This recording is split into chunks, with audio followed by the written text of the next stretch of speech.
Morning everyone, and welcome back to the channel. I didn't expect to get to the farm this morning and have about 14 mils of rain, so it means that workload today slows down considerably.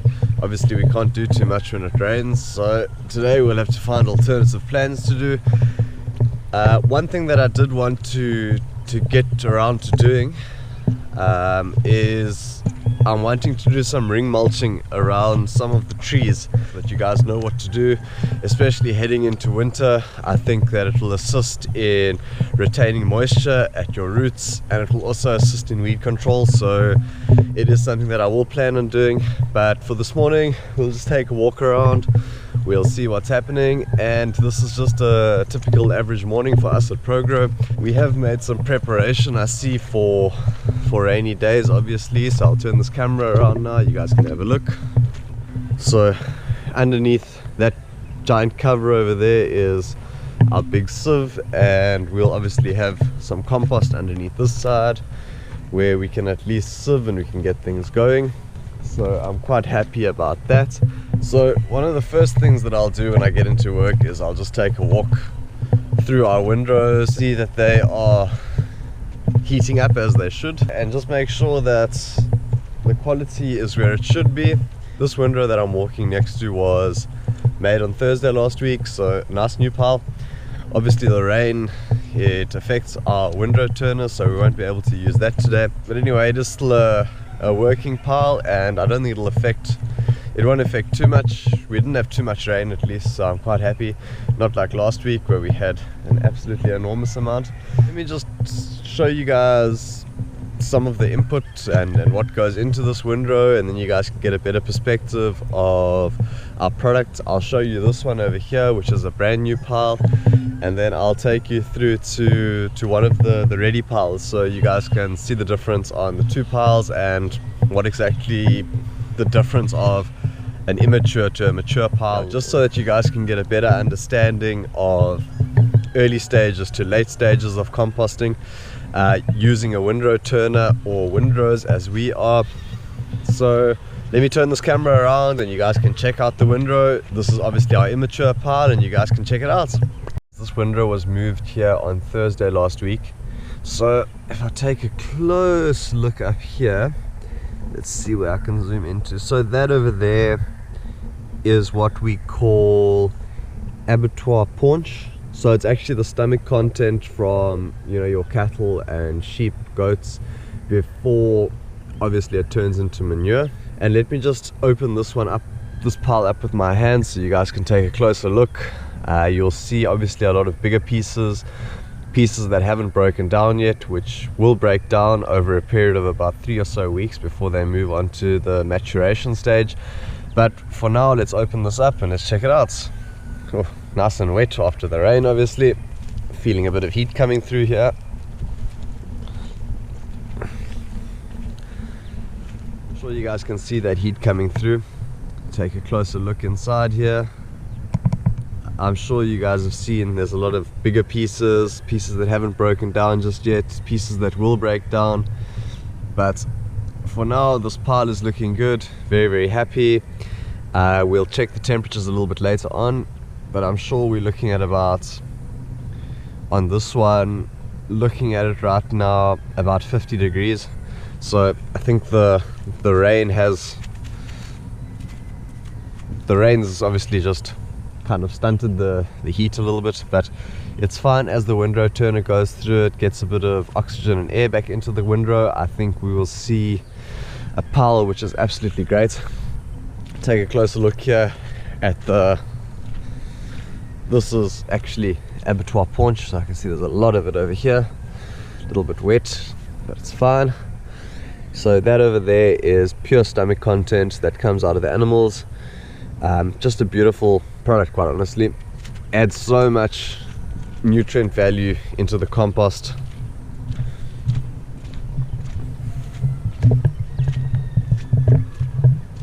So guys, let me just take another walk. Let me just take a walk to one of the more mature windrows, just so that I can show you guys the difference. You've seen the immature pile or immature windrow and what it looks like. You can see a lot of the the bigger particles haven't broken down just yet. So this windrow that we're moving to right now, it's been sitting here for about 5 weeks or so. We've had to turn it pretty much twice a day for a while, obviously because of the amount of rain that we had, just to dry it up a little bit. But this one really looks good, quite happy with it. You'll see that the pieces have broken down, they're not as noticeable anymore. And that's compost. That's the beauty of microorganisms at work. So let me turn you guys around and you check it out.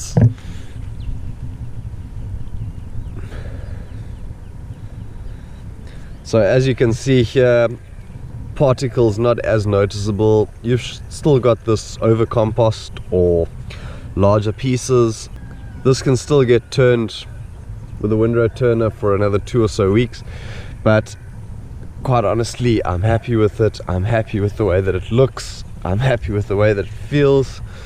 I'm happy with the way that it smells. It's not heating up anymore, so I'm super happy with that. It'll go through our screen. It'll go through a 5mm or a 25mm sieve, and from there it will be packed and ready for shipping, which is behind me here is what gets dropped off on a daily basis.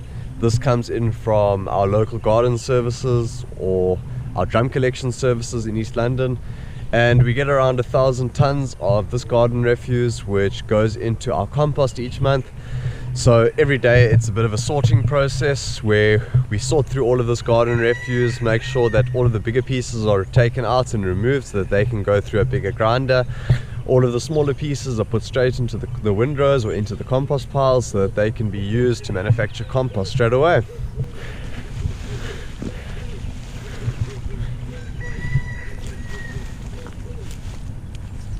Just an amazing heat that comes off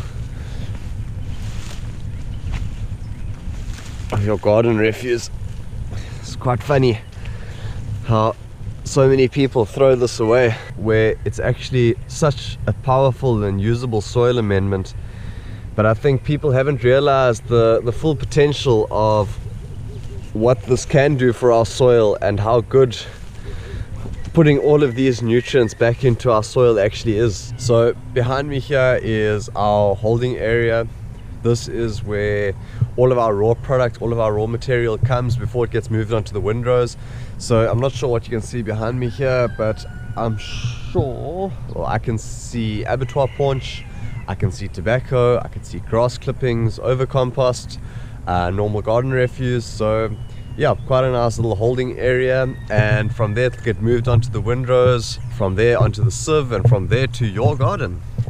Just taking a walk up here to our holding pile. So this is where the compost or all the raw product comes before it gets moved onto the windrows. But this is what's known as over compost. So these are all the bigger particles that are too big to go through the screens, so too big to go through the 5mm screens, and they'll go back into the windrows to create more compost. All of this will go in, it'll break down a little bit more, and each time it just gets smaller and smaller. Like I said, mornings are quite busy here, so we'll take a walk around, we'll have a look at what's going on. But behind me over here is one of our biggest piles. Not a windrow yet, it's a pile. So from here it'll go into a windrow, but this is more of an experiment where it's a lot of bigger pieces, a lot of bigger particles, and we're just seeing how long this takes to break down.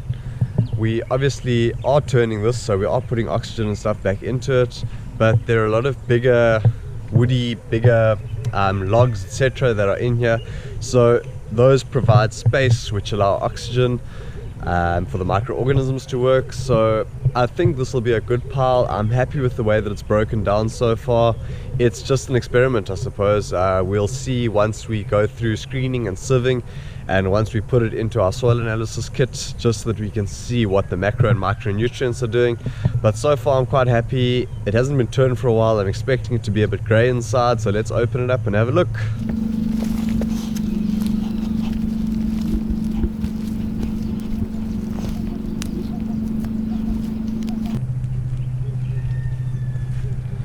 Wow, this is just so wet from that last big rain that we had that there's literally no way I can dig here with my hands.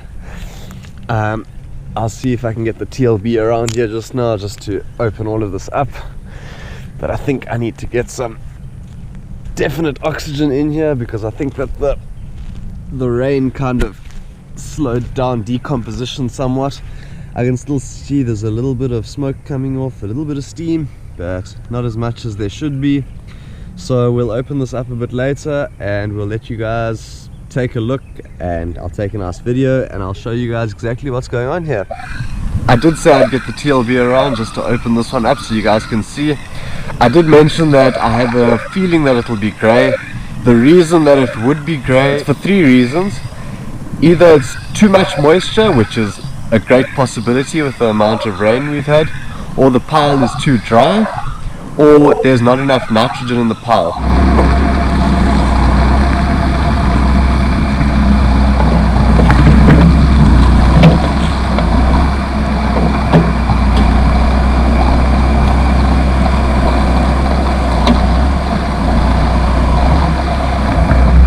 As you guys can see here, it is as I predicted, a lot of grey. This is definitely coming from the amount of moisture that we've had, but at least we've still got a bit of temperature here in the core that's at least up, so for that I am at least a bit happier about it. One thing I do also need to make mention about is pile height.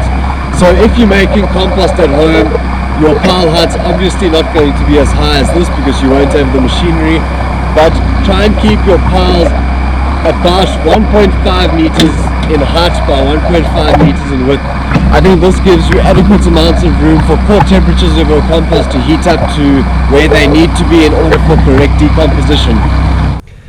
Our goal is obviously to educate the public and to try and get people to become more environmentally conscious and environmentally aware. If you need some more information on composting and composting techniques, please have a look at our website www.pro-gro.co.za, where we share tips and tricks on composting and what we've learned over the years. What I have seen all too often with people when it comes to ring mulching is that they're often doing it incorrectly. A lot of the time what I've seen is people mound it up. They mound it up to the side of the tree, and that creates a problem because it puts a secondary root system onto this tree. So a lot of the time those trees that have got mounds, they create secondary roots and the tree itself lands up dying. What we are expecting, or what we are trying to do with this ring mulch today, is that because we're heading into winter and we're expecting the season to change slightly and we're expecting a bit more dry weather, what this ring mulching will do is that it will allow for grass to not grow in this area. Weeds won't be able to penetrate through that mulching area, and it will also provide a lot more moisture for this root system throughout the winter period. So on this tree itself, we can see exactly where the drip line falls, which is around here somewhere. So what we'll do is we'll use what they call the hose pipe method, where we'll make a ring around this tree, then we'll be able to cut exactly where we want our ring mulch to be going.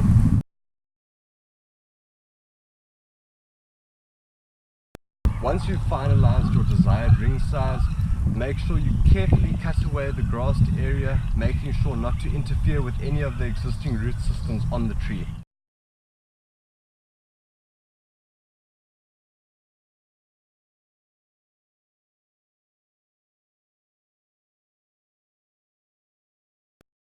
So we're basically in the home stretch now. Next step, we're just going to take a garden fork. We're going to turn this up, being very careful not to interfere with any of the root system on this tree. From there we're going to add a bit of compost and our mulch layer, and then we'll show you the finished product.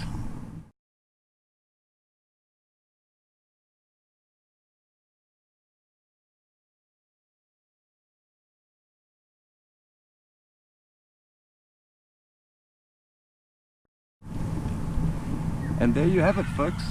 Ring mulching complete. So if you want to hear our top tips, our top tip would be make sure you don't leave excess mulch around the base of the tree. Another thing I want you to remember is I want you to push the compost further out away from the tree so that the roots can travel towards those nutrients. From us at Pro-Gro here, we look forward to seeing you again on our channel. Thank you so much for watching, and we'll see you all soon.